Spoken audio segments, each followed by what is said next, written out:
anymore.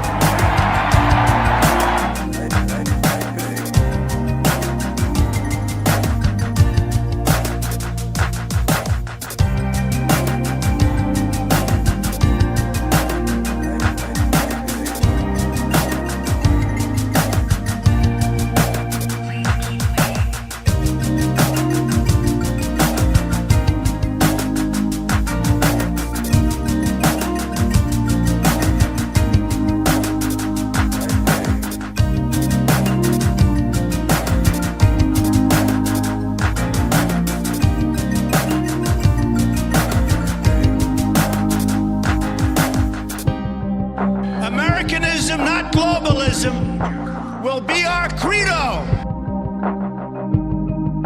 Please continue to hold for the next available representative.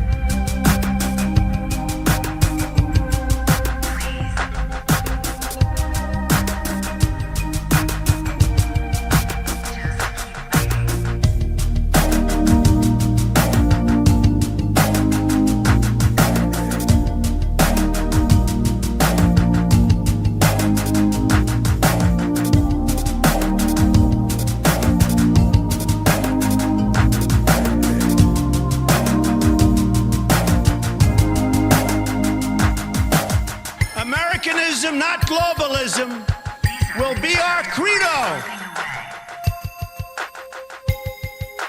We appreciate you waiting and waiting. What is it you're waiting for? Do you even know anymore?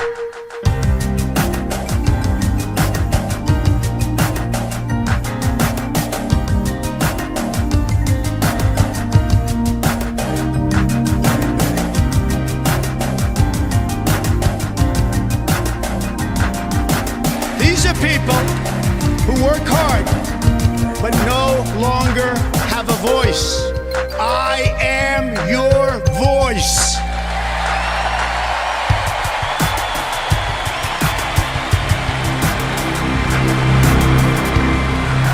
Disconnected. Hello, everybody, and welcome back to a brand new rendition of the weekly wrap-up. We have a lot to talk about because we had a very busy week because the elections are coming up on Tuesday for 2025. I know it's an off year, but you still have a lot going on. You got New Jersey, you got Virginia, you have California with this redistricting proposition that's probably going to pass. You have New York City on the verge of electing basically a communist mayor. I mean, he's beyond Bernie Sanders level even.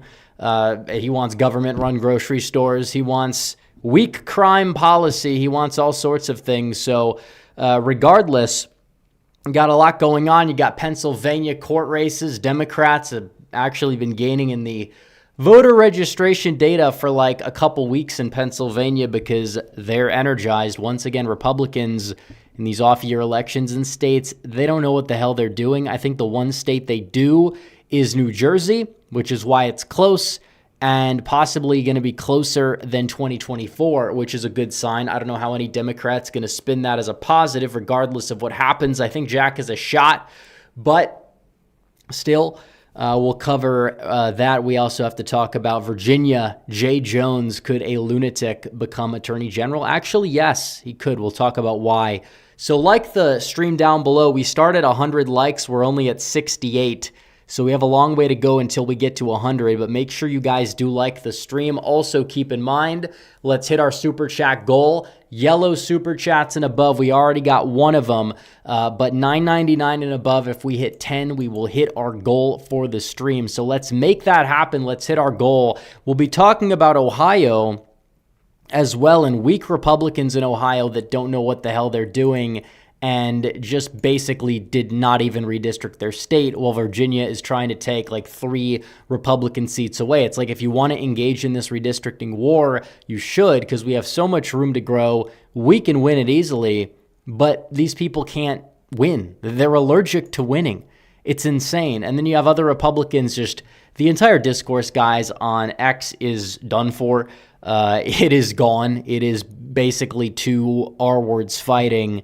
It is not a place you want to be for numerous reasons. And it's because so many people just don't know like how to effectively stay unified, what the end mission should be for this movement on both sides of this debate. And you have a lot of people who just don't get it. They don't get it. They don't understand the dynamic. And because of that, they're just out of touch with reality, and they're just going to cause us to lose no matter what in the long run. I know X is not real life, but so many people, they don't get it. They don't get it whatsoever. So we have a lot of super chats pouring in. We're going to get to those.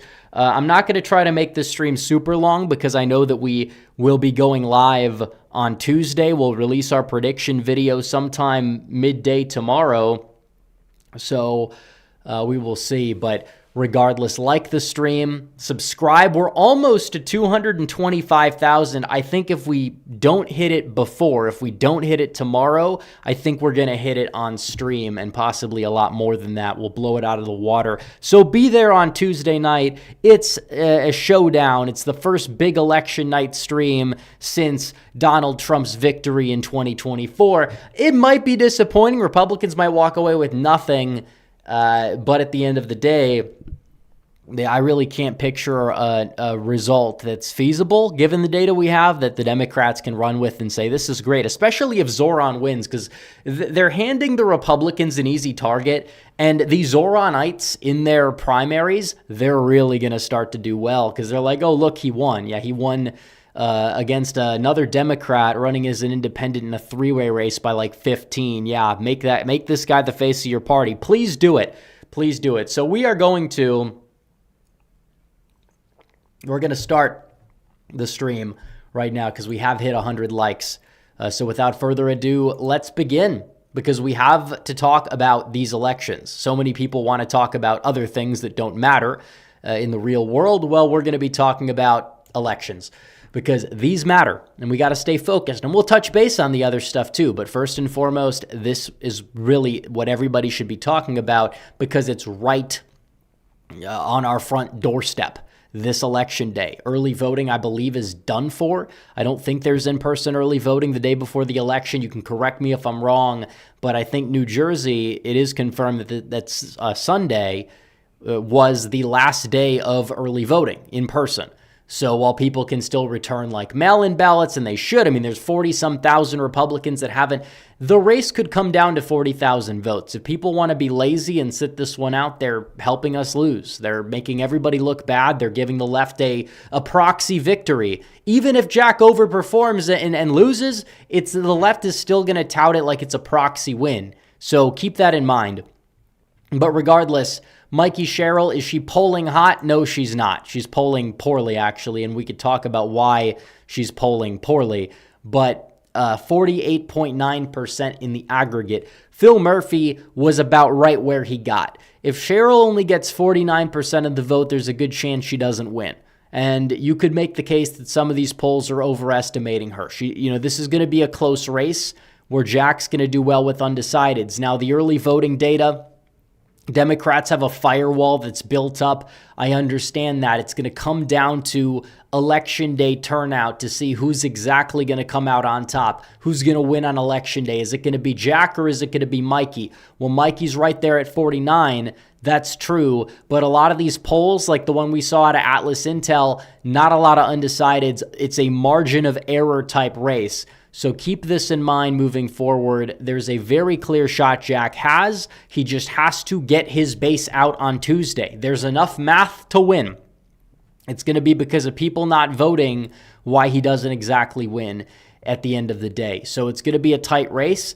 You could make the case that it's going to be close. Would I rather be the Democrats in New Jersey, where you have a Republican president in the White House every single time in this day and age? However, this case, I probably would be less likely to, jump out and say I'd rather be the Democrats here. Jack was gaining a lot of momentum. He didn't necessarily lose it. The question is it enough? Because it doesn't seem like he really gained a lot of momentum in the past couple of weeks. And while The in-person early voting data was not horrible for him. He still has a chance to win.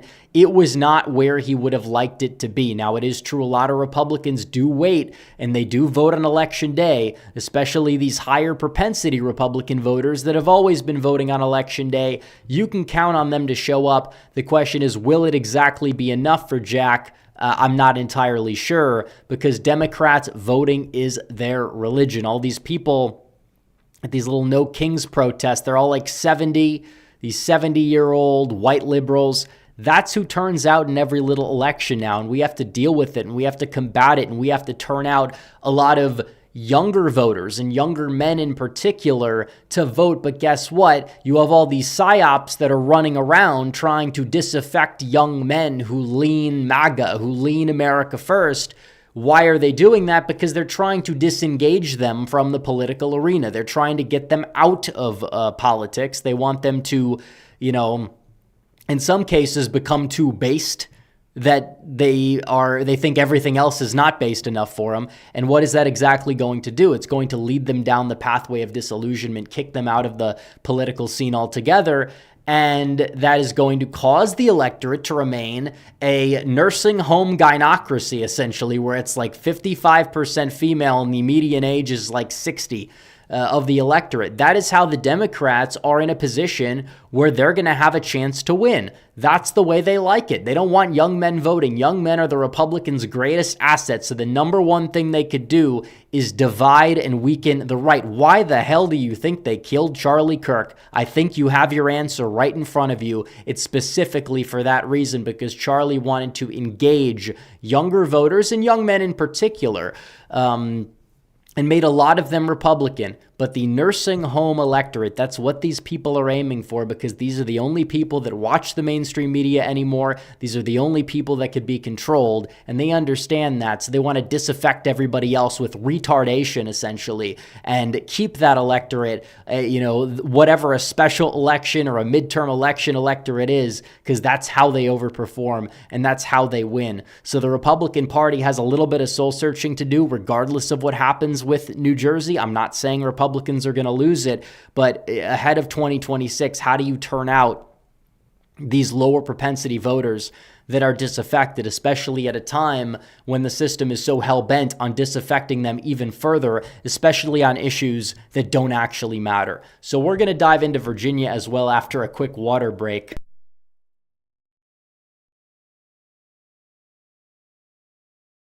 Because Virginia is another race where the Republicans are not, well, the Virginia, I don't think there's really any shot at the governorship level. Abigail Spanberger is polling at 52. If you're polling at 50, it's very unlikely that you lose. Spanberger at 52. Some polls she's at 55, 56. I don't know if she's going to win by 12. I don't know if I'd agree with that. But 8, yes, I could see it, because Winsome Sears is not a strong candidate. Now, she's had many opportunities to fundraise. She's had many opportunities to effectively attack Spanberger. She had some good moments during the debate, and then she tried to overshadow them by interrupting 1,000 times. And as awful and disgusting of a person as Abigail Spanberger truly is, a true sociopath, she was able to look like, in the eyes of some people, like more measured, when it should have been a slam dunk victory for Winsome Sears in the optics department. So she really dropped the ball there. Even if she did make Spanberger look bad, it's like she lost several points just by what she did that she shouldn't have done during that debate in Winsome Sears. I'm not happy about that, but that's the way it is. Also, she's been outspent like 10-1. The fact that this is even within 10 or could be within 10 is not good news for the Democrats. You have CIA Spanberger, who's atrocious. She's a sociopath, but she is very cunning, and she is somebody that is spending a lot of money and has a lot of connections and has a lot of money, and it's worked out in her favor, whereas Winsome Sears is basically just running a campaign by being on the ballot, and that's not going to be enough, especially because Republicans are the lower propensity party, and she doesn't really connect well to a lot of these voters with a lot of the messaging that she's used. But has she improved a little bit here and there? I mean, yeah, she got a little bit of momentum, and it seems like that momentum is gone. But here's the scary part. It's not what will happen at the top of the ticket. We know Spanberger's going to win, but the margin could severely affect down ballot. And if you look at the Attorney General's race, Jay Jones, who is somebody that is a disgusting person, a disgusting human being, and has no place in politics, he's very well, I'm not going to say he's going to win, but he's got a chance to. The one poll with no undecideds, he's winning. Miyares is at 49. Jones is at 51 in that poll. So is there a shy Jay Jones voter? Is it because people vote at the top of the ticket blue and they just vote blue the rest of the ticket? They don't know the lore? Maybe. I don't think every person that's voting for Jay Jones endorses what he says, but a lot of people do. Too many people do, to the point where he should not be getting any more than maybe 30% of the vote in the state against a common sense, tough on crime attorney general that's done a great job in the state of Virginia. You have Jay Jones. Not only do you have the drunk driving scandal, where, again, he gets a DUI. A lot of people have DUIs. It's not that big of a deal. It's not going to change people's minds. But when you got a DUI and then you got community service and you just did it all with your own foundation and didn't actually do any community service, it's kind of a little bit of a problem. It shows corruption, and we know that. And then he's going behind people's backs, talking about killing and fantasizing about killing the children of his own colleagues. This is disgusting stuff. There's no real way you can spin it as anything other than the fact that the guy is a bloodthirsty lunatic, and the fact that he's this close to being handed the keys of an entire Justice Department should terrify you, especially in the wake of the Charlie Kirk stuff. I mean, this guy is a total clown.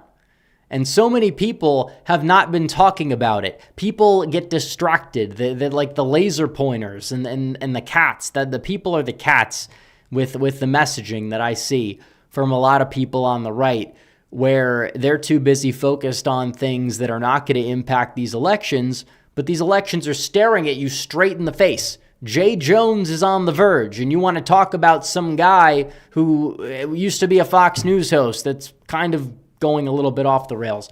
We'll talk about that in a minute. But the level and fixation that I see from a lot of people, like, the left has played the right over the past month like a fiddle, because this should be everywhere. And the fact that this guy even has a chance, I'm not saying he's going to win. I think I would rather be Miyares, because I think there's going to be like a double-digit ticket split because of how Jones has been exposed. And I just maybe have too much faith in the people of Virginia. I have too much faith that they're not going to elect a crazy lunatic like this guy. Maybe I'm delusional for thinking that, but what can I say? If this guy wins, I think it's going to be a big, big story, and not for good reasons for the Democrats. I mean, this guy's going to be there as Attorney General for the next 4 years, and possibly 4 years after that, because everybody's going to forget and forgive, because the people, the electorate in this country has a serious problem with amnesia of things like that. And once he's in there, he's there to stay, no matter what he really does. Maybe things can change if Youngkin comes back and runs in 29 and Miyares runs again, and, Jones does a horrible job or something like that. But I think it's important and imperative that people get out to vote to beat this guy. I'm not dooming. I'm just dooming about the possibility, because the reality of the situation is it's not zero. He's got a shot to win. It may be 30 to 35%. That is far above where it should be. It should be zero. This is a state that voted Republican for president like every year from 1968 to 2004. It still remained relatively close since then. You had a Republican governor win in 2021 and a Republican attorney general that's solid, competent, and an incumbent. And the fact we're even talking about this race is disgusting. And I think a lot of it does boil down to a lot of these weak Republican leaders that don't know how to message properly to save their lives. It's like Trump and Vance are the only two sane people. Trump and Vance, that's it. They get it on messaging. A lot of these other clowns don't. And I'm not blaming Miyares for that, but it's like these state parties as a whole. What are they exactly doing here? If they lose this race and they drop this ball, despite Miyares actually outspending Jay Jones, Like, you could blame it on Winsome Sears, and that's fine, but there is blame to go around somewhere if Jay Jones wins, or even if he gets within a couple of points, for sure. And I think a lot of that will go on Sears, and rightfully so. Didn't really run the best campaign, and I understand what you're up against when you're facing a Democrat who is well-funded in an environment that is uniquely hostile towards Trump in Northern Virginia, but also you have a Republican president in the White House. I don't know. So we're going to talk about Ohio as well for redistricting reasons, because this is just a mess. Because I don't understand how you drop the ball like this at all. But this is what we have. Because they did the map, and here's what they did. Here's what they changed. We're waiting for change. This is what they did. They made the map uglier, which, again, you don't want to make the map uglier. It bolsters the Democrats' argument about the districts look like they're drawn weird. Therefore, it's gerrymandering. This is an ugly map. And again, if it was actually effective, I wouldn't care. But here's the problem. It's not. You made the 13th district, which should have been an easy one to pick off for the Republicans. You made it bluer. You absolute genius there. You made the 9th district a little bit redder, but at the same time, it could have been a lot redder. And Marcy Kaptur still has about a 45% chance to hang on to that district. So again, you were supposed to draw both of those out. And again, the 1st district, maybe you could have gotten Landsman and you could have had every district around it be like R+10 or whatever. But here's the deal. The district's trending left, but you left him in there pretty much. It's R+2. Maybe he'd go down, but it's not a guarantee, especially in a midterm year where he's the incumbent. He's going to have the fundraising advantage. Guys, what are we doing? Seriously, what are we doing here? Because you could have had a map, even if you wanted to leave the blue seat in Cincinnati as like a vote sink, because it's trending left anyways. You could have had a solid red seat everywhere else in the state that would be R+15 or above. And you dropped the ball, you made the map look ugly, and if you think Virginia is going to spare you because of this stupid little compromise thing you're doing, you're dead wrong. It shows you've learned nothing. You don't know how the left operates. The left, again, they want their power back. They want their cultural power back. They know what's happening with them at the presidential level, in terms of the Senate, in terms of the House, even naturally. That's why they've done the gerrymandering while crying victim where it need not apply. California already had a map that was blue favorable. Guess what? They're going to make it even more.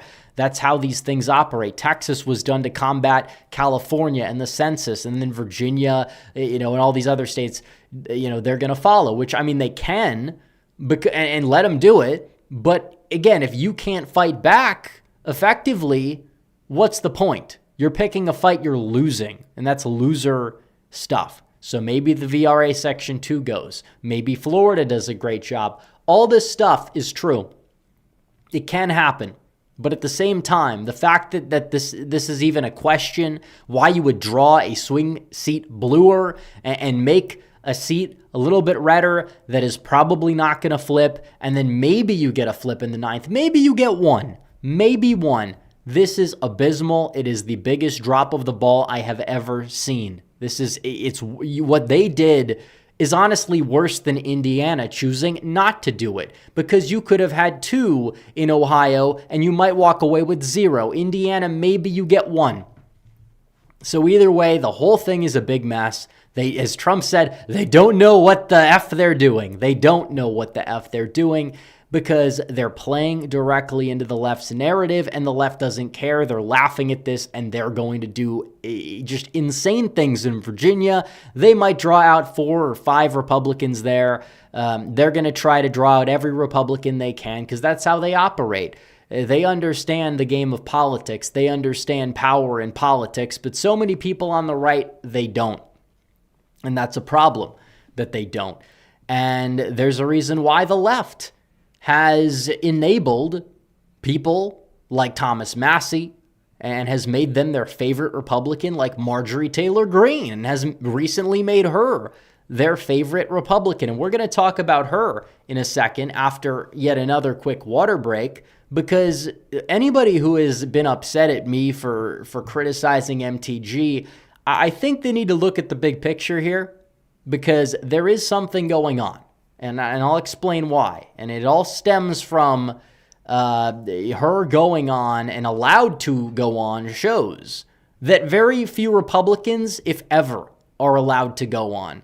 And she's going on them nonstop, and the left is leaving her alone. And you look at how they treated her when she came onto the scene very unfairly back in 2021. Even a year ago, they were still, using her as like an unpalatable conservative or whatever. Now they're trying to wedge her against, and well, she's doing it, but they're using her to wedge her against the base to get people to turn on Donald Trump. And it's evident, and she's playing right into it, because apparently the only issues that matter to this people, to a lot of these people like MTG, are just finding ways to take drive-by shots at Trump, trying to, undermine his agenda, and talking about how much he does not take money from AIPAC. Like that's going to make her any better of a congresswoman when it has not. It's actually, you see her drifting further away. Very strange. So we'll talk about that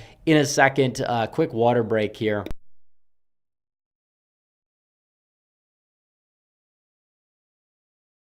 But Marjorie Taylor Greene, she's allowed to exist now. She was never allowed to do stuff like this.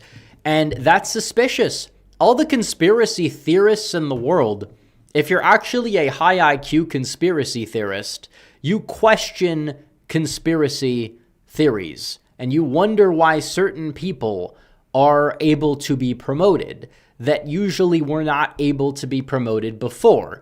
Especially if some of those people happen to fit into that like dynamic where the left is saying, you're QAnon, you're this, you're that. Even if it applied or it didn't apply, it doesn't matter.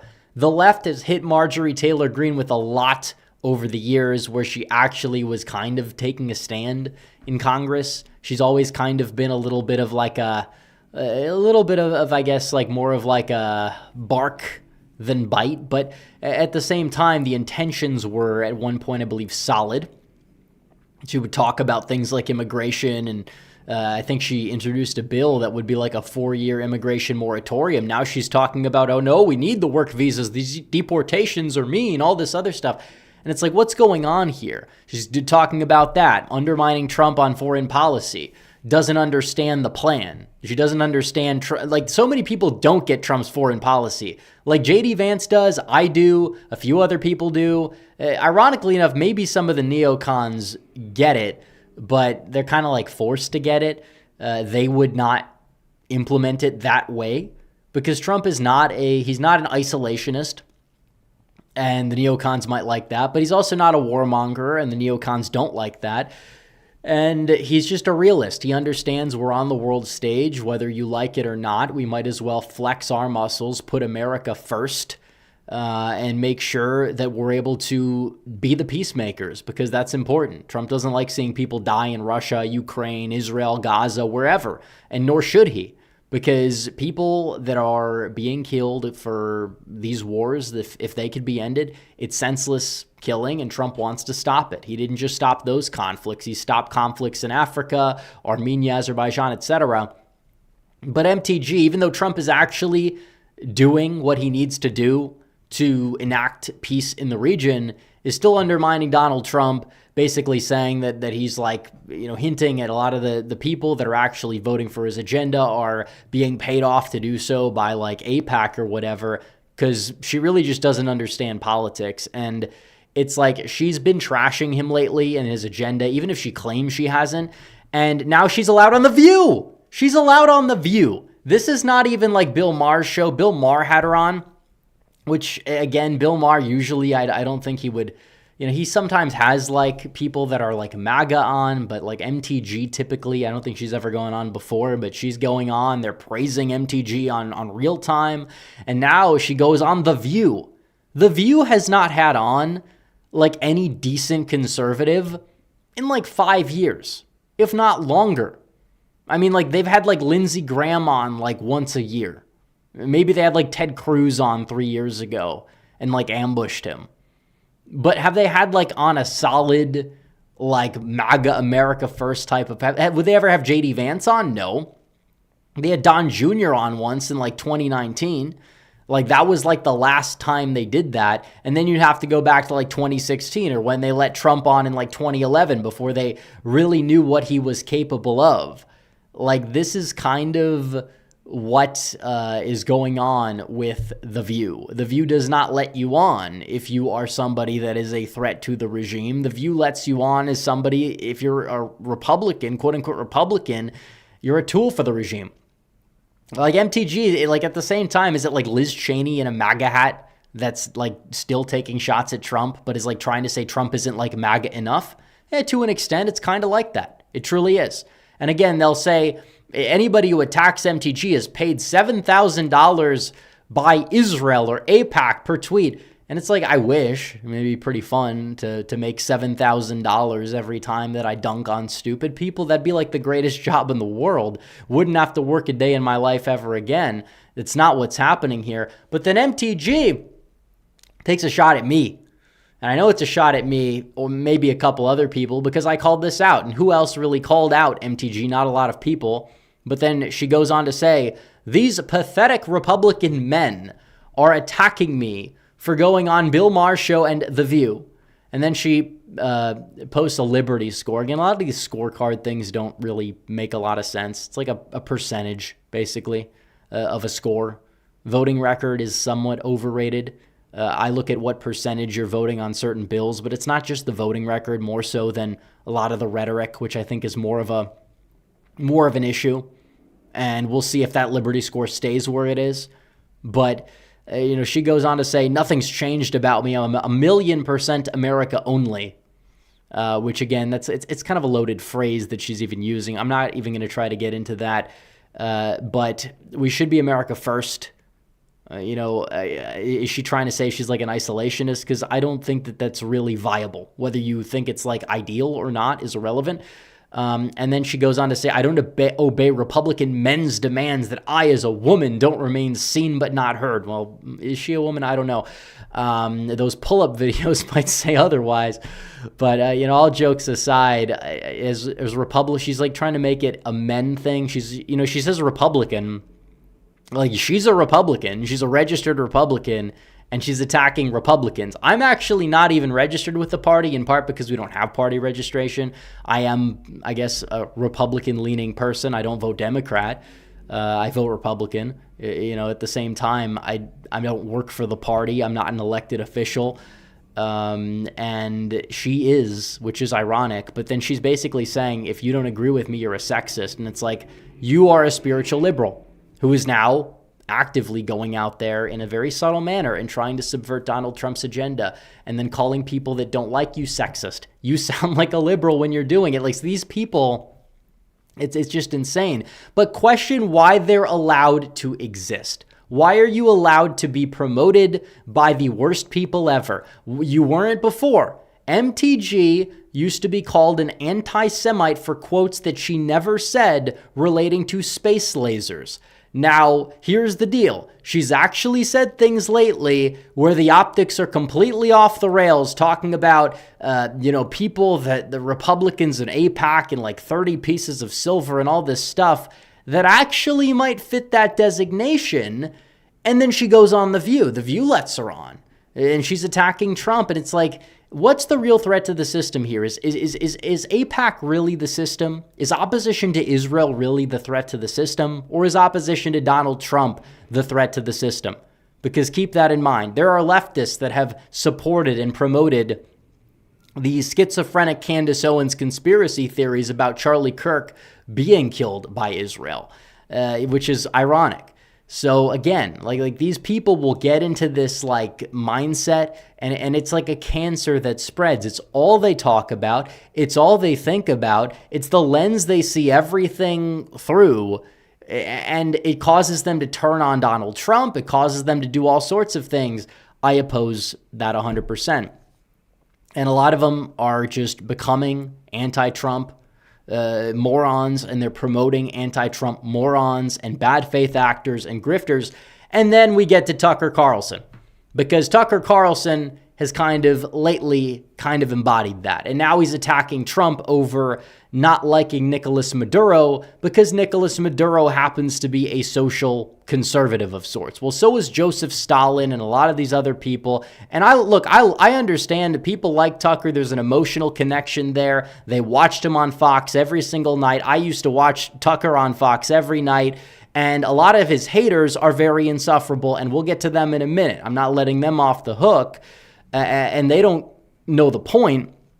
But it's like you have people like Tucker Carlson like that too, that are just going off the rails and are not focused on winning. All he talks about now is like UFOs and Israel and all this other stuff. And I don't think it's productive, and he platforms a lot of people who don't like Donald Trump, who engage in these low IQ conspiracy theories. Again, there's a lot of conspiracy theories that have been proven right over the years. We know that. I was ahead of the curve on all of them. I think all of these are nonsense because they don't add up. They don't add up under scrutiny, whereas all the other ones did. They were the truth hiding in plain sight. This is just retardation that I see a lot of people engaging in. And it's slop for the masses. It's normie slop for the masses. And I don't want the normies, many of whom are well-intentioned people, getting sucked into unserious disillusionment.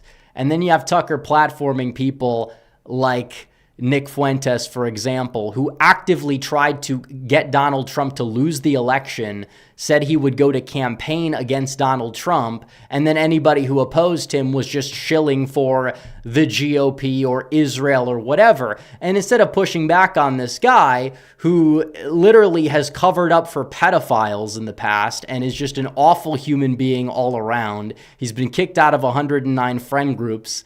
It's like this is the type of guy that is just a wrecking ball of disaster because of the fact that he tries to destroy everybody who goes against him because he's a self-serving grifter. The main problem isn't just that he is anti-Israel or whatever. It's that he doesn't believe in anything and he's self-serving. He'll just use that as the vehicle to act as a destructive force. And we see what happens, and that's you have a group of mainly young men that he's trying to disaffect, and it failed. And you have people that amplify this guy, and I think it is an issue. It is a problem. It does not help the movement. And Tucker Carlson does this, and he gets a lot of hate for it, but nothing from the left. Nothing from the left. The left will do nothing. The ADL will say nothing for 3 days. All the usual suspects that one time tried to ruin this kid's life now are suddenly allowing him to exist with basic immunity. Maybe they'll put out like one tweet and that's it. All the mainstream media outlets ignore it when he's going on a podcast generating millions of views.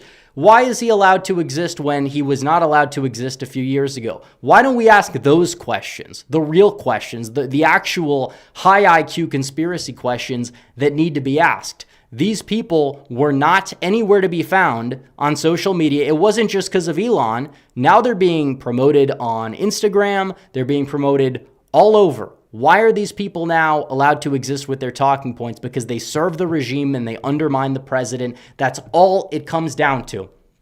But then you have the flip side, because you have that. And then you also have these people that are insufferable neoconservatives that don't know what the hell time it is, and then they engage in the attacks on Tucker that are like libtard coded, and they don't understand that the average observer looks at this and sides with Tucker out of cognitive dissonance because they see the unpalatable people, the unpalatable neocons, saying we should cancel the racist Nazis. And it's like, you sound like a liberal. I don't care if the shoe fits or not. You sound like a liberal, and you're hurting yourself and your cause more than you're actually helping it. You're making everybody dumber. There's so much to attack these people on without sounding like a liberal. The ideas they push, they're low IQ, they're unhelpful. All that is true. Put that in the forefront.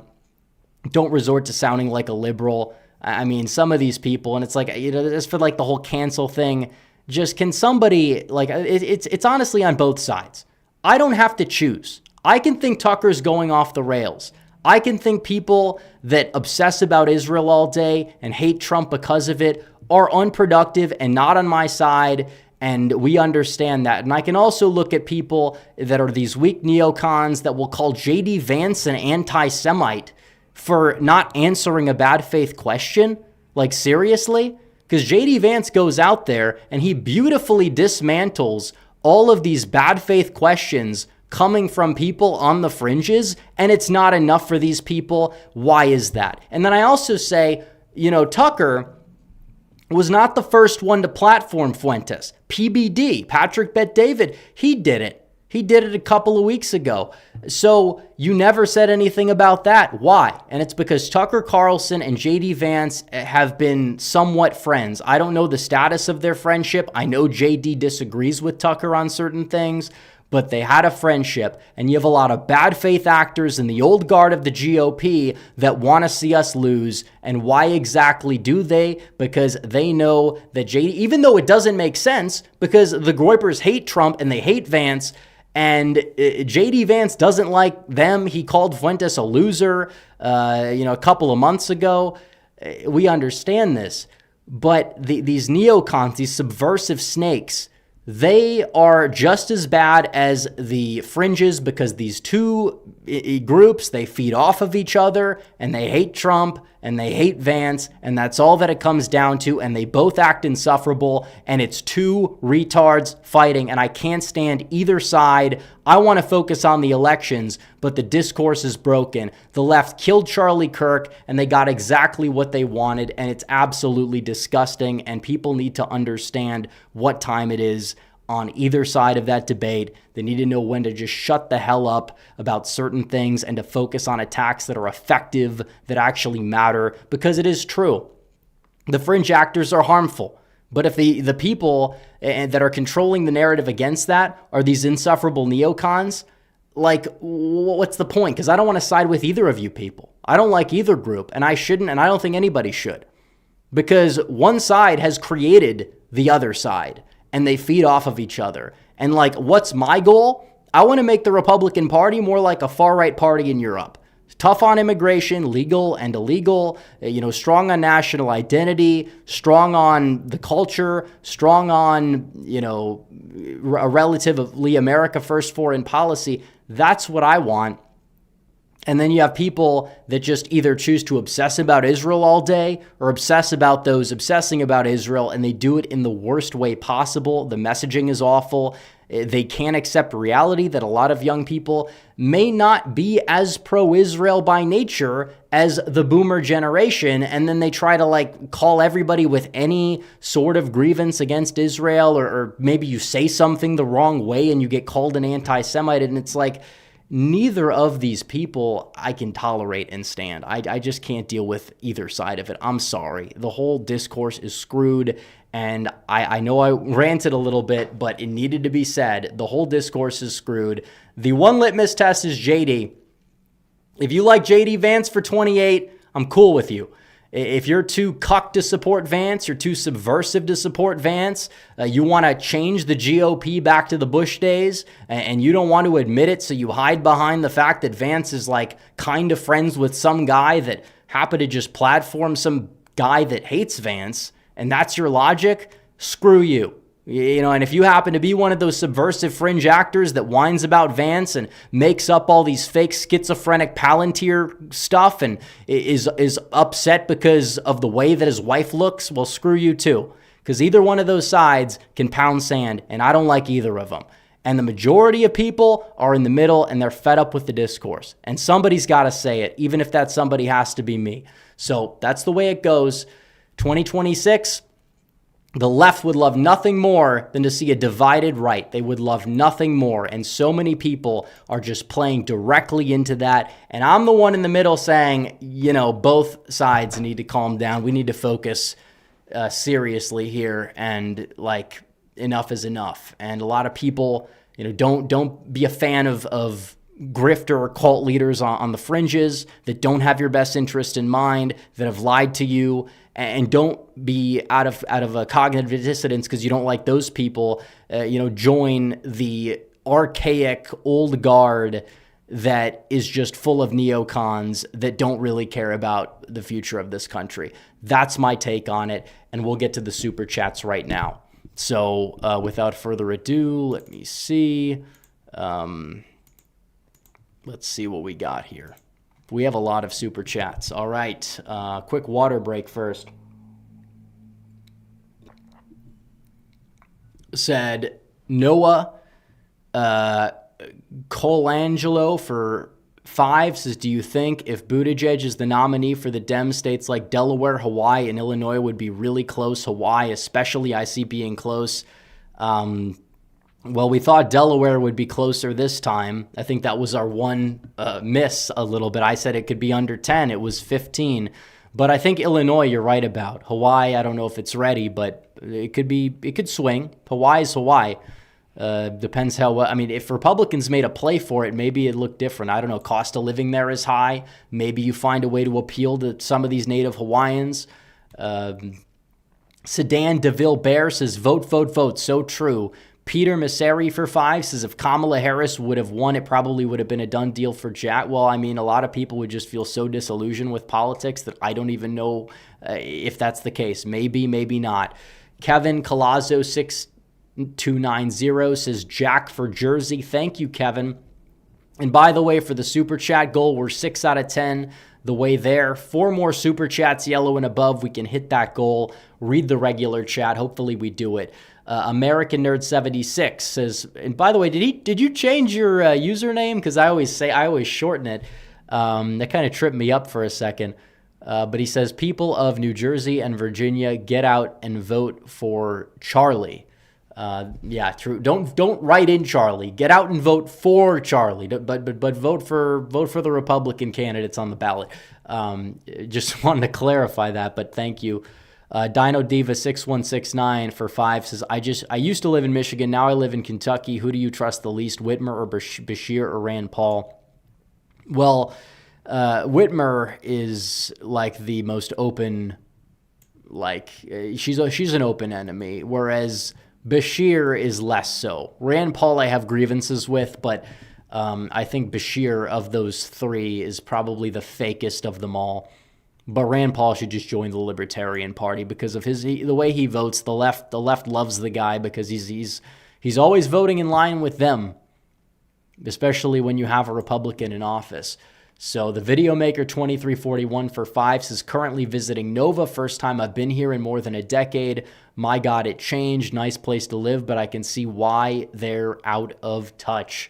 Yeah, I mean, they're in their own bubble. And it's just really sad. It's really sad to see. But that's how a lot of these suburban communities have become. And they've changed, too. I'm not talking just about racial demographics, but age demographics, too. Maybe less so in Northern Virginia, but a lot of it is, you have millennials that move to the suburbs and they're bringing their politics with them.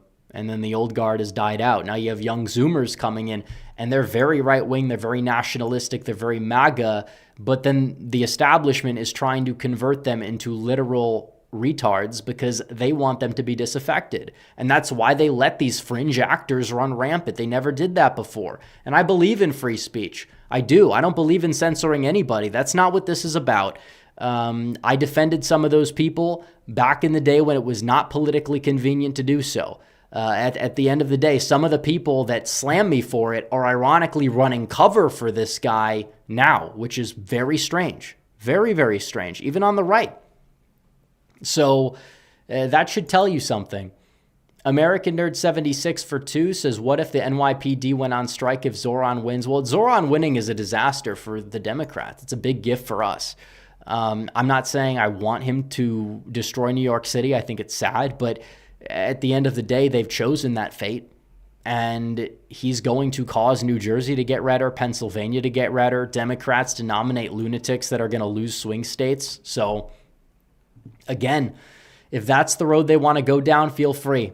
I really hope he wins, and I hope that the Virginia lieutenant governor candidate that's a Democrat and their AG lose, and I hope Mikey Sherrill ends up losing, because that would be the best result. And Democrats would say, look at the only Democrat who won tonight. Well, Spanberger's going to win, but maybe she'll underperform in this reality. She'll win by like 6.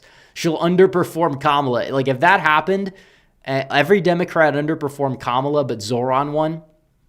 You imagine? I mean, that would be hilarious. And I say this as somebody who detests him a lot. But it will cause Republicans in the long run a lot of positive electoral results for numerous reasons, by the way, numerous reasons. American Nerd 76 says Ohio is sad as that's Vance's state. Well, he doesn't have any pull. He doesn't have a lot of pull. The video maker 2341 says was in D.C. earlier today, felt more safe than New York. Well, because Trump actually can federalize there. And that's the thing. Democrats have backwards morality. And I would much rather get back to fighting them than fighting just morons on the right, on either side of the right, because that's just the way it goes. The left is our real enemy. And in fact, I don't view it as horseshoe theory, but I view it as trident theory. I have the fork handle of sanity, and then you have the 3 spokes. You have the weak right, including the neocons. You have like the fringes of the right that are subversive. The left leaves alone. And then you have the entire left who literally wants to kill me and kill you. And they don't try to hide it anymore. And they possibly will elect, as you could look at right here, right up here, Jay Jones leading a poll with no undecideds. I'm not saying he's going to win. I think Miyares wins. The fact it's even this close should tell you something. And it shouldn't tell you anything too good. So, again, yeah, but back to the left. The backwards morality is real. And when you have a president who wants to eliminate crime in the cities and is doing a good job of it, and the left, the same people, oh, BLM, BLM. It's not so much BLM when you actually could save lives, right? No, it's only about criminals with fentanyl overdoses. That's who they'll riot for, but they won't accept something that actually would save lives and make communities livable again and the cities walkable. Because that's the thing. These cities should not be anything to be ashamed of. And the problem is you have these criminals, you have these gangs, you have these people that shouldn't be on the street, that are on the street, and they go and do things like stab a woman on a train after getting let out of jail by Roy Cooper so many times. And it's ridiculous. They need to federalize the guard in every major city, red state or blue state, because they always talk about the crime in the red states. First of all, they're blue cities. Second of all, yeah, Memphis and New Orleans and Birmingham and all these states, there's no reason to oppose it. Like that was the thing. Gavin Newsom was saying that, and then we're like, yeah, do it. And then he's like, no, not like that. And then they say Trump's a fascist because he wants to keep people safe. It's backwards morality. If this is fascism, then sounds like we need more of it. But I say it in jest, but it's not true. It's just reality. It's common sense. Kevin asks for 20. Says impeach Judge Bossberg, but since he will likely not be convicted, Congress should abolish the problematic D.C. District Court, add a U.S. District Court of American Samoa, and reassign all the D.C. District Court judges there. Yeah, well, that would be entertaining, but I don't know. American Nerd 76 for 2 says feeling good about Virginia Attorney General, not so much for Virginia Governor. I'm just terrified, and I'm not trying to doom, but I'm terrified that if Sears loses by like 12, that Jay Jones is going to win, and that would vindicate. And I think a lot of that is not just going to go on Democrat voters, but also Sears as well, because it is true. Do people always do their research? No. Like, that's the way it is. I'm not going to get mad at every single voter who votes straight ticket one way or the other. A lot of voters don't know their head from their ass, and I think it's a problem. But they're not tweeting all day. They don't know the lore, and these are just normies, and I think it's an issue. I do. But again, you have people splitting their tickets one way or another. Everyone thinks ticket splitting is fraud these days because I don't know, they just don't live in reality. It's like, no, there's just a reason for it. If Miyares wins, I'm going to see all these posts from people that don't know how elections work saying it was stolen from Winsome Sears. Like, no, it was not. And like you'll have liberals that in blue and on that will do the inverse. It's not just a right-wing thing. It's just a people not understanding how politics works kind of thing. So let's see.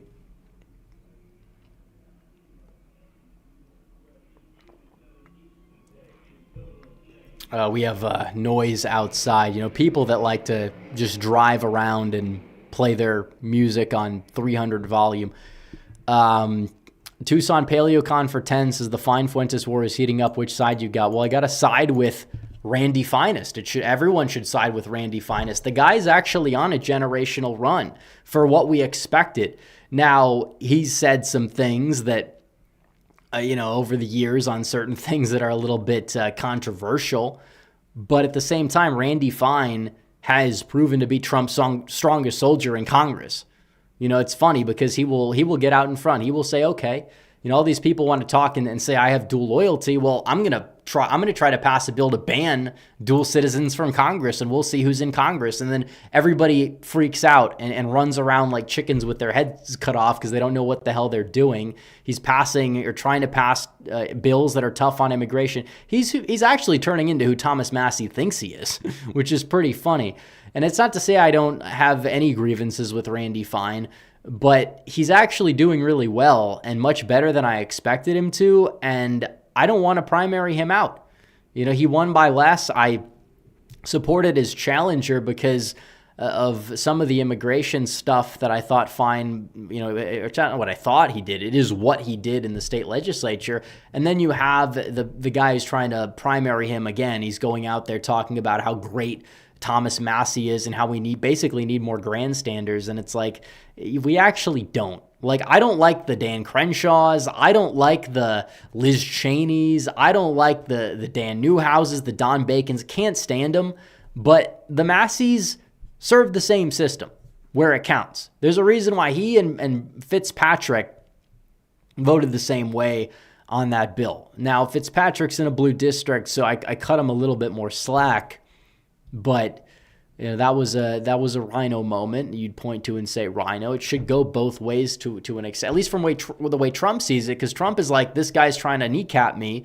He's trying to kneecap me one way or another. I'm not having it. It's not about what he believes. Andy Biggs believes a lot of what Thomas Massie believes. Paul Gosar, Eli Crane, but they know how politics works. They do, and he doesn't. That's the difference. That's the problem.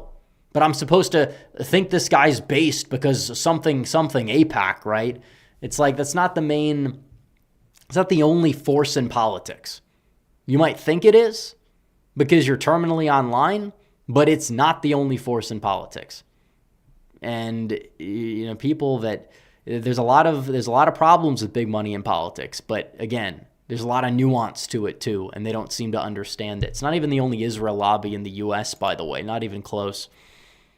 The Video Maker 2341 says F the Ohio GOP. I think Spanberger wins by 6-7. I still don't get the joke. Like, I know it's a joke. I don't get it. Needs to stop. Needs to end.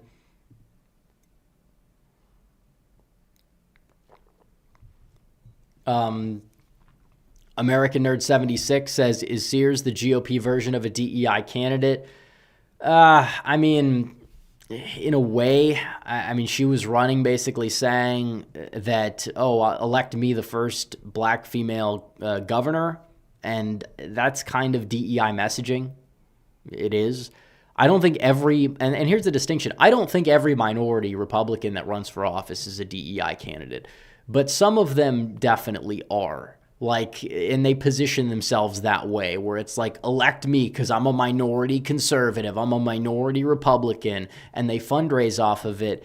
And that message doesn't resonate with people, because if you're opposing DEI or if you support DEI, you're on the left, and every member of the left is going to look at this person and say they're like a white supremacist, even if they're black, which is retarded, but that's reality. That's how these people tend to operate.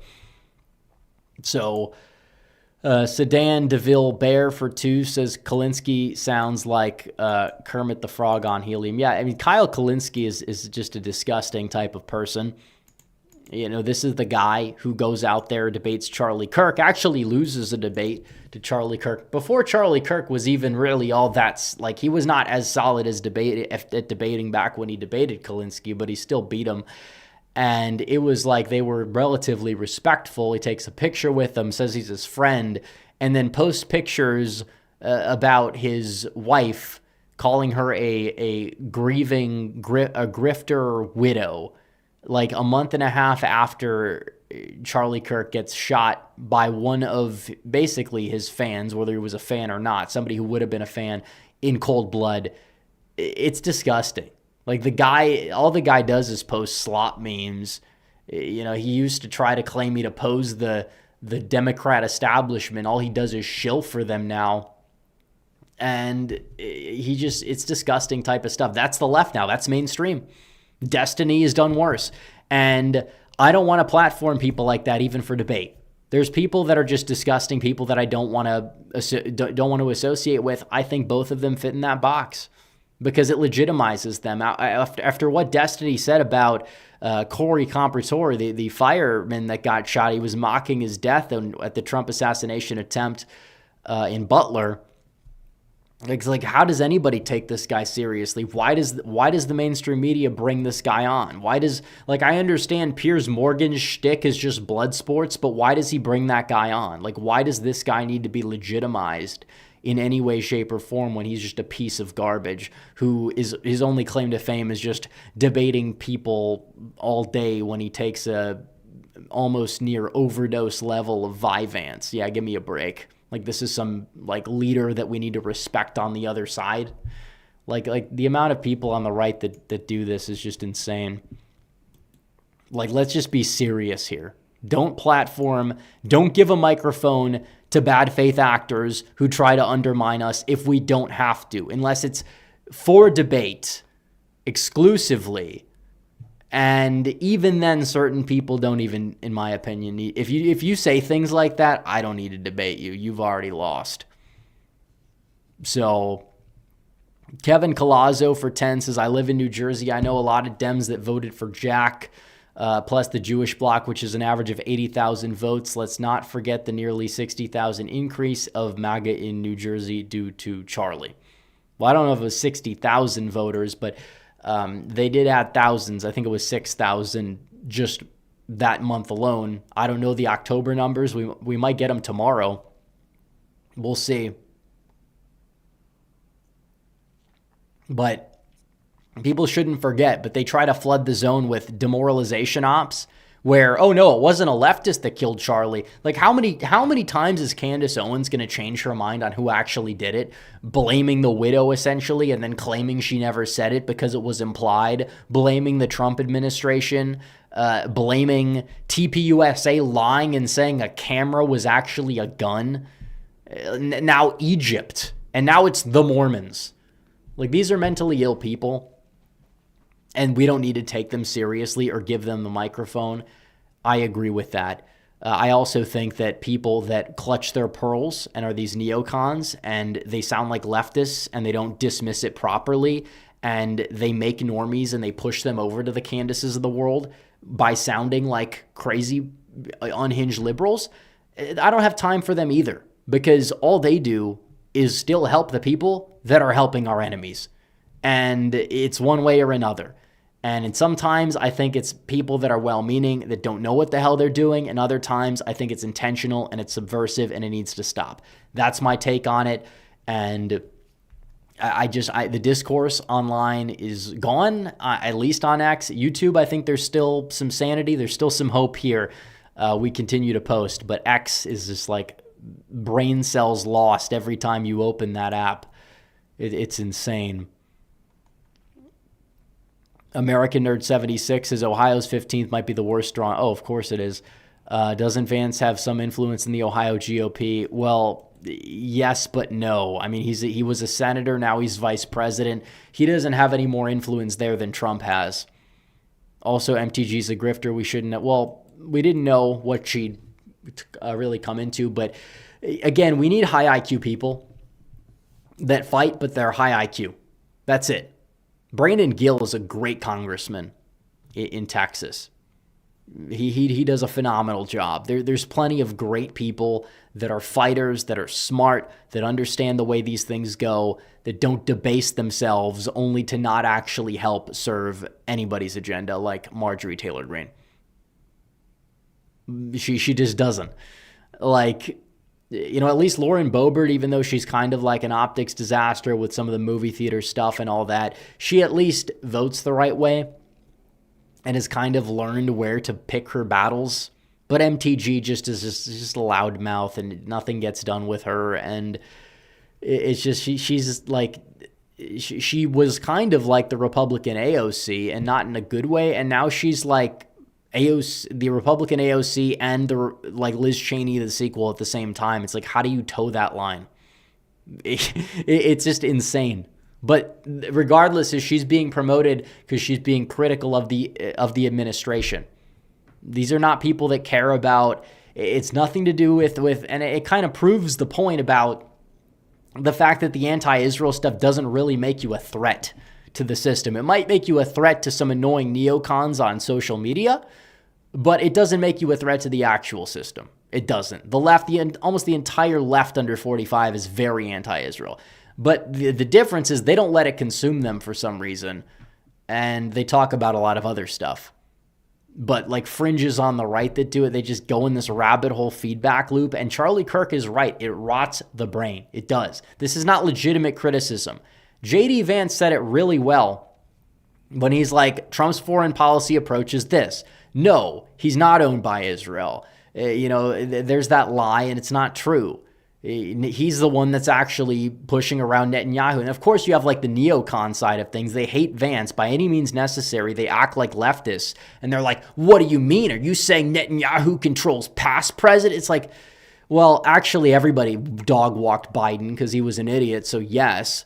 But like, the levels these people go to just protect the power, like, yeah, I mean, you're actually helping the conspiratard argument by acting unhinged. And that really makes me mad because I just want to win and I don't have time for either side. Like, that's where I'm at in this. I'm just trying to call it like I see it. And J.D. Vance gets it right. And it's like, okay, finally, a voice of sanity. Then everybody just trashes him one way or another. And then I'm just like, oh, you've got to be effing kidding me. Oh, man.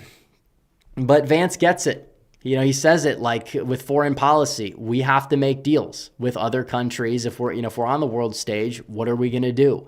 We're going to strive for peace. We're not going to strive for endless wars, and we're going to put pressure on people where necessary. And that's all we need to do. Like, there's nothing wrong with that. That's common sense. The fact we haven't done that for a very long time is a problem. So people that want to freak out because he says that, like, I can't deal with that. You're not helping yourself. I mean this in good faith. You are not helping yourself. That's all I'll say on that. But there was other times where you have all these people asking questions about Palantir, even a question from a liberal about his wife. People are upset on the left saying Vance is a horrible husband because he said he wanted his wife to be Christian.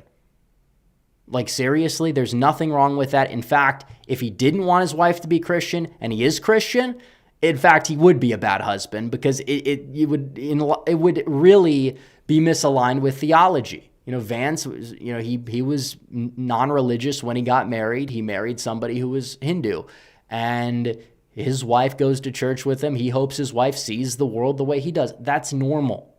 That's common sense. He didn't force some nonsense like all the Hindu nationalist accounts just jumping down Vance's throat saying he's insulting Hinduism.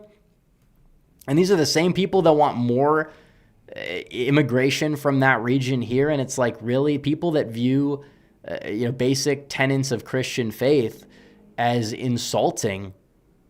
I don't know if I wouldn't want those people immigrating here. like think about it. Like, seriously.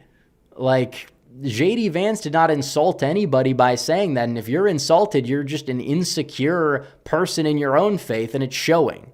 Like, that's the only takeaway you need from that. Like, you don't have to agree. You don't have to become Christian. JD Vance is not forcing Usha to become Christian, but he's hoping that one day she will. And I hope she will too, because I think everybody should see the world in the way that I believe to be correct. And that doesn't mean that I'm disrespectful to people.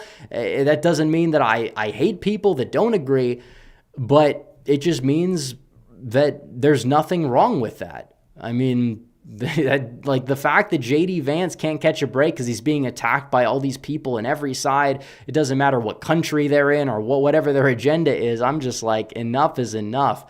He's being attacked by all the most insufferable people. Make this man the nominee right now, please. Because everyone insufferable hates him. That means he's good.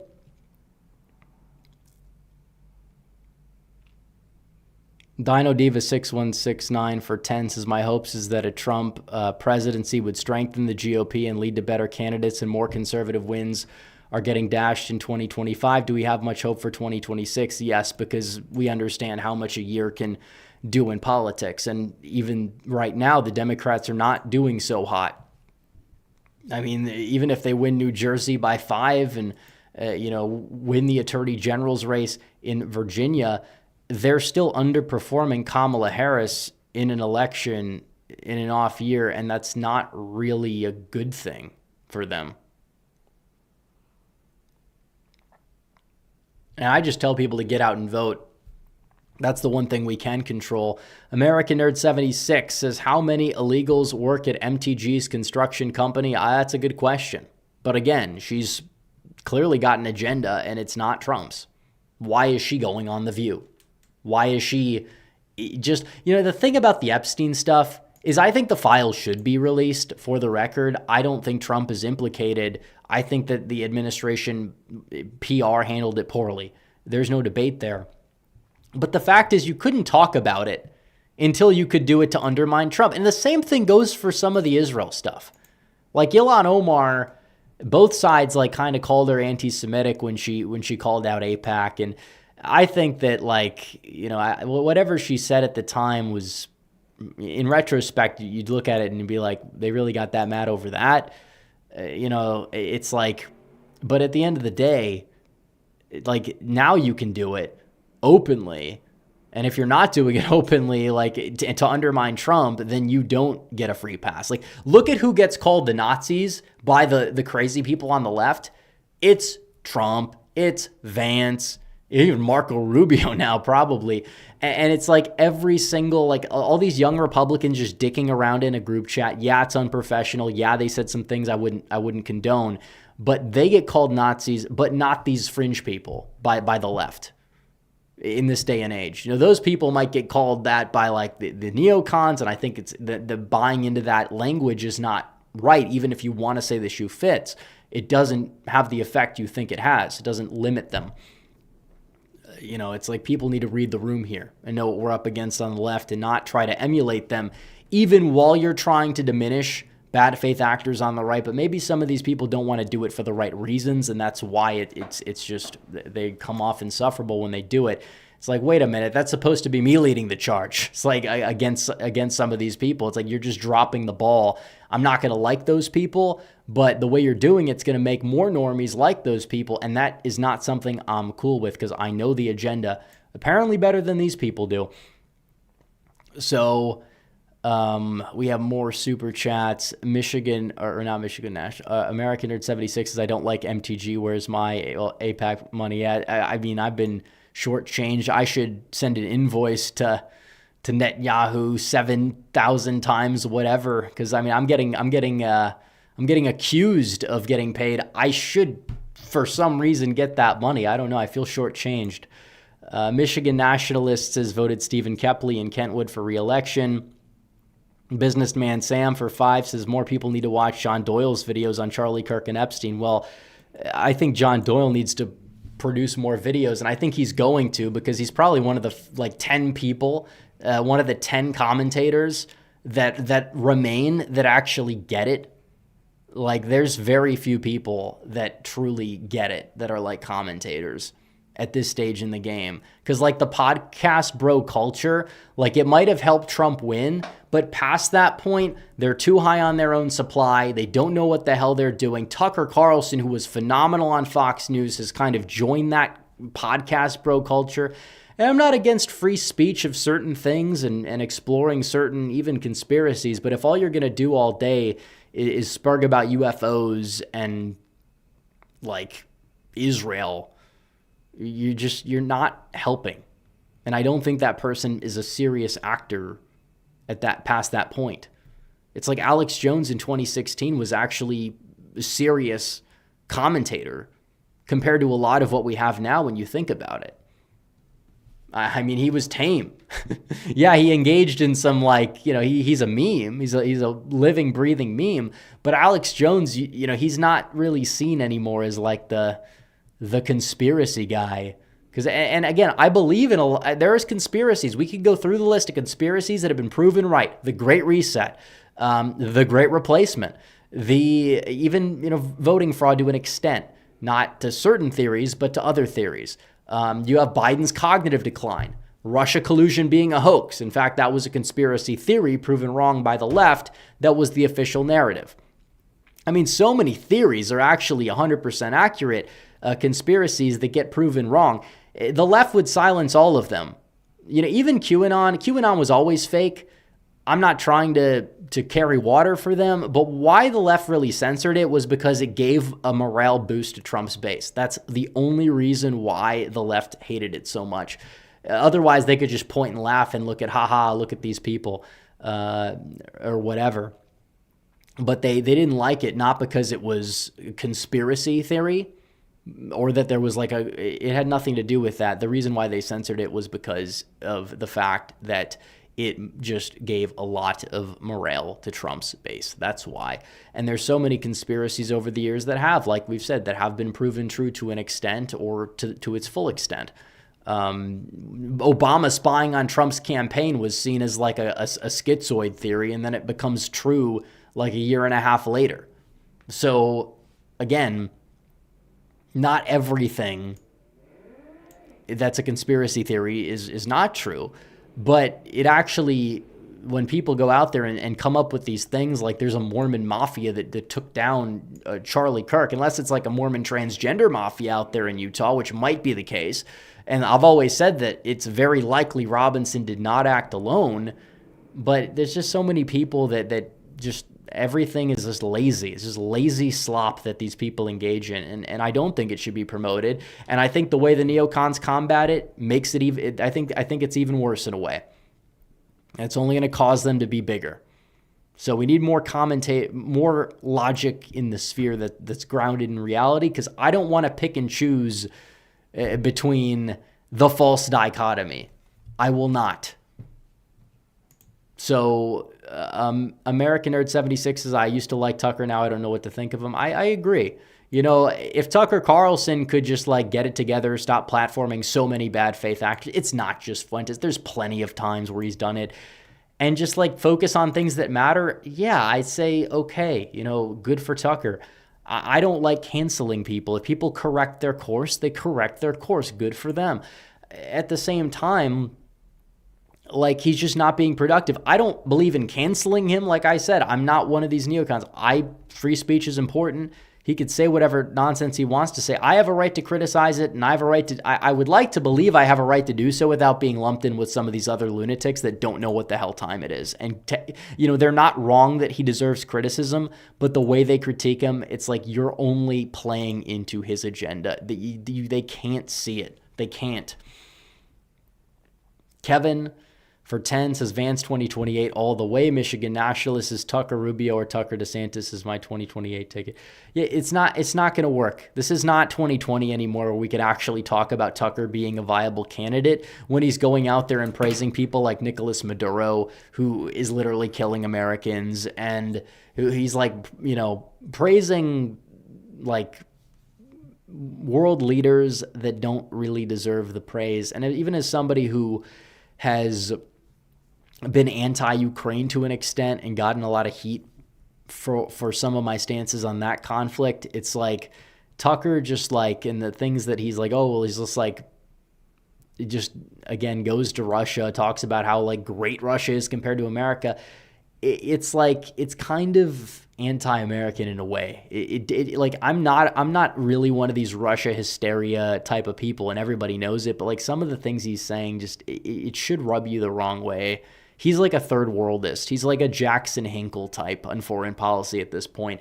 And that is like, foreign policy is not my number one issue. It's one of them, but it's like your reliability, if you're just going to be like that level of, I don't know. I don't think he has any shot at victory. I really don't. He would have if he kind of positioned himself properly after Fox, but he's just kind of like, I don't know. All new year for Toose's big families need SNAP. We got to get this settled. Well, Trump wants to fund them. They just need to get the government open, and I think he wants to get some deal done, or at least to pay the intermediary. Be done 7037 for Toose's. Unfortunately, I don't think Jones is the favorite. I think that he's got a 40% chance max to win, which is not good. I agree that all the other Democrats running in these elections are favorites, though, which I'm not happy about, but we'll see. Hopefully an upset can happen in New Jersey. The thing is, if I predict every Democrat to win, you'll have a flood of people coming into my comments if every Democrat wins, claiming how wrong I was in the video, which is just very annoying. This happened in 2023 when I got like every race right, and then I got piled on by morons that didn't watch the video, that just assume that I'm going to predict every Democrat to lose. Like, no, I call balls and strikes here. That's what I do. I'm an analyst. That's my job. Strategy, analysis, commentary is part of it too. But American Nerd 76 for Toose's, who's more annoying, Rand Paul or Thomas Massey? Well, Paul probably, like, Massey I think is more obnoxious as an individual, but Paul is one of 100, whereas Massey is one of 435. So if that kind of answers your question. Kaiser Conquer H6934 says, shout out to Texas voters. Tuesday vote on 17 constitutional amendments and study the candidates for next year's Texas primary. That's true. The primary is coming up. Joshua Bell for 2 says, how do you save my once free state of Colorado? Good question. I honestly don't know. Peter Masseri for 2 says, there might be people in Virginia who write in Charlie. Well, I think that I just think that, even if you don't like Sears or whatever, it's a proxy war. We don't want to let Spanberger think she can get away with walking out of there with like a massive margin. I don't think Charlie would tell people to write his name in for any office unless he was running himself, which sadly he'll never be able to. Sam Harrison for 5 says, why are some people on the right blaming the Jews for everything, especially Charlie's assassination? Because it's a mind virus. It really is. Like they think they don't understand nuance. I don't know what exactly. I think a lot of it is pushed by foreign bots and other foreign. Everyone says Qatar. I think it's a little bit deeper than it's just the Qatari government or whatever. There are billionaires in the third world that will promote things to divide the discourse and get people focused on the countries of origin that they care about. It's not like Israel does have influence. I'm not denying that, but they're not the only country that does. Russia, China, Qatar, a lot of countries have influence in some form, and people will talk about Israel, but they won't talk about the other countries for one reason or another because it's lazy. Like all this talk about overrepresentation and things like that, and it's like they don't understand why. And I don't think it's helpful where if any question gets asked ever to jump down people's throats and call them leftist buzzwords, whether the shoe fits or not. J.D. Vance, he answers a question and says the truth, and then people get mad at him for not like saying the right buzzword or something. And it's like, I just can't deal with people like that. It's just like, you're going to have to talk people off the ledge. You have to talk to them. You can't talk at them and start just calling them names. You can't. It doesn't work. You're leading more people to turn on you because you sound like a liberal, and people can pick up on things like that. And the average normie that doesn't have time for politics is going to develop those attitudes. So it's ironic because a lot of the pro-Israel accounts, not all of them, but a lot of them miss the point. They don't get it. And it's like, if these are the people that are actually paid by some firm, it's like, well, they should stop paying them and start paying me, because I'm like literally inadvertently their strongest soldier, and all I do is dunk on stupid people. And that's the way it is. So, their move, I will take 7,000 whatever, but I'm going to keep posting what I'm posting, and I'm just doing what I can do to defend what my vision is for this country, because I am America first. I'm not Israel first. I'm not Israel last. I may be like Israel 6th or 7th, and that's fine. But like, that's what these people don't understand. It's like these far-right parties in Europe that actually have all the right positions on everything. Ironically enough, they're almost all like pro-Israel or something like that, because they view Israel as like a model state.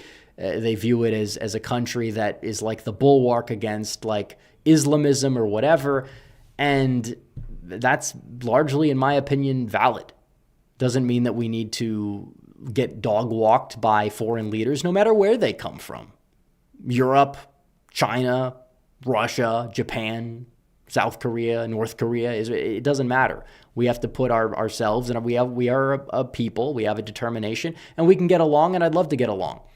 And if I say that statement, you will have some people that will say you are a shill for Israel, and then other people will say that like, oh, you're like an anti-Semite or whatever. And it's like, okay, you're not helping. I'm literally trying to help you. Like, seriously, just like leave politics if you're going to be either one of those sides, to be honest, because it's not helping the discourse. It was so much better like a year ago or even a few months ago. And it's crazy because the conflict is like done for kind of.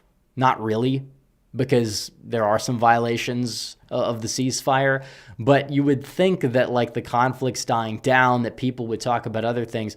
They're doubling down and making everything about Israel and AIPAC and all this stuff. And then the other side isn't helping. If they just ignored it completely, then it wouldn't be as much of a problem, because then it would just leave the lane open for people like me to dunk on stupid people. But then they decide to join the stupidity brigade as well, and nobody wins. We all lose, and we all lose brain cells.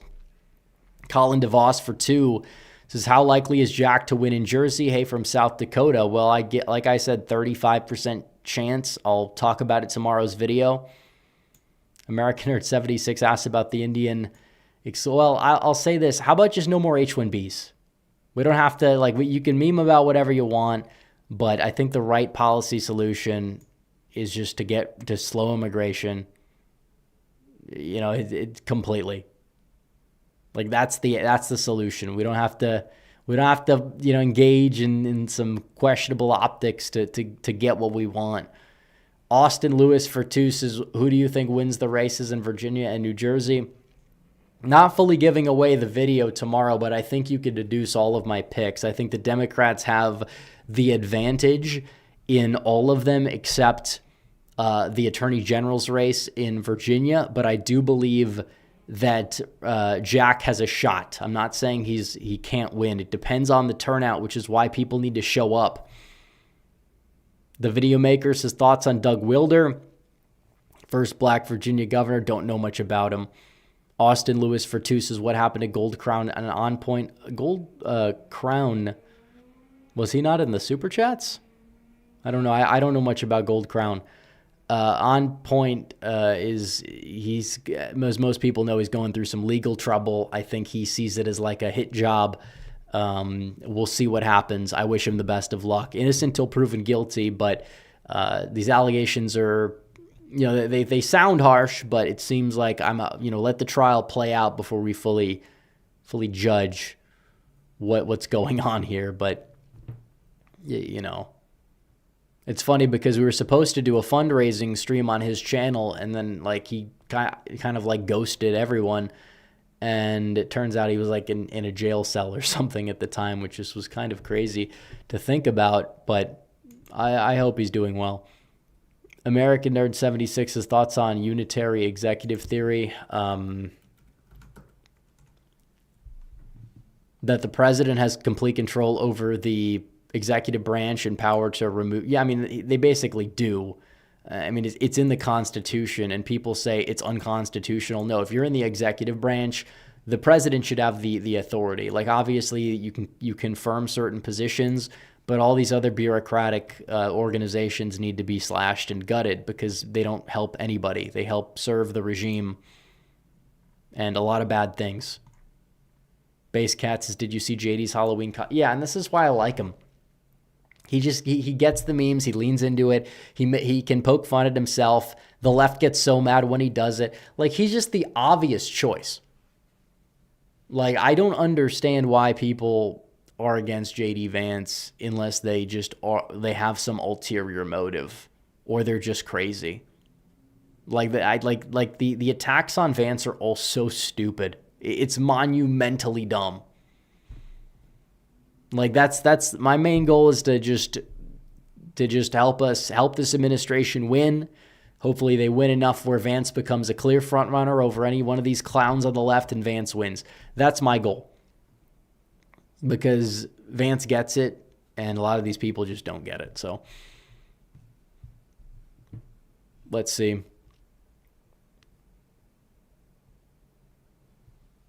We'll do a last call for super chats and we'll wrap it up. We'll wrap it up at about 5 minutes. We'll look in regular chat as well in the meantime. Kaiser Conquer for 2 says thoughts on ending the filibuster as Dems want to. Well, I mean, they should because they're going to do it anyways. You might as well do it now and get things done. They're not going to likely take control of the Senate again. Maybe if you want, lower it to 54, 55, something like that. But regardless, like, just so many people out there on the left, they want to get rid of it. They're going to. They're going to primary out John Fetterman before they're even going to retake the Senate if they do. So don't really cling to that notion of, Fetterman's more likely to win re-election as a Republican than a Democrat. But Louis VRO says, what's your father's politics? My dad loves Trump, loves Israel. He's a blue-collar worker. I honestly have no idea. It's like old family drama, basically. Don't really have that intel, nor do I really care. So, but the rest of my family is relatively right-leaning. You have maybe some more people that lean a little bit more independent, and then you have some people that are more like staunchly conservative in their historical voting record. But pretty much everyone's a 3-time Trump voter because it's just some people in the extended family voted Democrat before, but I don't think anybody would vote for a Democrat again. So that's kind of the way it is. So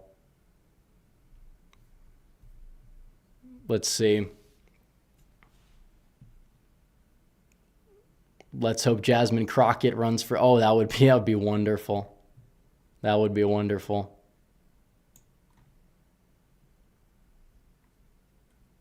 Someone said they don't know what the F they're doing. Yeah, I mean, this is the problem with the political climate. They don't know what the F they're doing. So let's see. People hating on Vance because he doesn't get 100% squeak. Yeah, well, that's the thing. The purity tests for Vance on either side are ridiculous. Like, they want him to either be George Bush or I don't know who else the fringes want him to be. Maybe Stalin or something like that. They can't even pick their favorite genocidal dictator. It's because they don't believe in anything. They just believe in power, essentially. So it's just nihilism and grifting. That's all it is. So Thoughts on the Trafalgar poll for Tony Gonzalez's district? I saw that. I think it's going to be. I think it's going to be close. The new scandal might be enough to actually push Brandon over the top. You never know. Hopefully, Trump does not endorse Gonzalez. That'd be disappointing. I won't. There's no defense for that. It might happen, but like, can't say I agree with every single Trump endorsement. Although I do think there have been ones that I've been mad about over the years that actually have really turned into the right choice in retrospect. So I'll take the L there, but we know who Gonzalez is and how he operates. I don't think it's worth supporting him.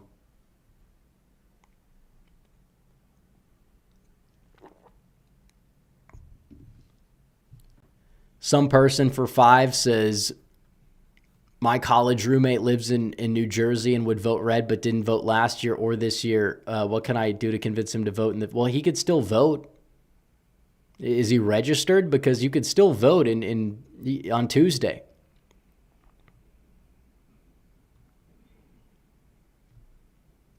Say you'll give him a ride. You'll go get something to eat and take him to the polls. Kevin says, will you? Yeah, I will live stream on Tuesday. Of course. I didn't stream in 2023 because I was doing a speaking event, and it was probably a good thing I didn't stream because the election results were like not really all that good, which we knew was going to happen. It's also like the least, like the second or the last odd numbered year in a presidential term is the most boring, even though you have 3 governorships. Because Mississippi is going red no matter what. Louisiana wasn't even on the same day. And then you had Kentucky, which, was going to reelect Bashir because everybody thinks he's his father, and he's not. He's a clown. I mean, he's more liberal on everything. Some person says we live in the deep south. Oh, deep south away from New Jersey. Well, you have to tell people the importance of it. Like, it's just, and the Republicans need to do a good job with their branding. And, they don't know, these people don't know how to connect with young people or a lot of people in general, and they drop the ball. And in part, you have people that seek out literal crazy people because so many people in the Republican establishment just drop the ball. And I think that that's a problem. So I don't like this. I don't like the brain drain in its entirety. For sure. And I understand you need slop, but make it good slop. Don't make it bad slop. Like the propaganda videos that Trump's administration puts out are awesome. Like, that's the thing.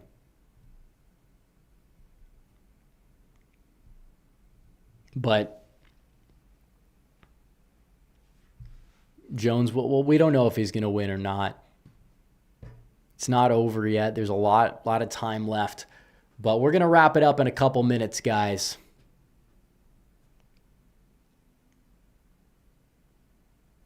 But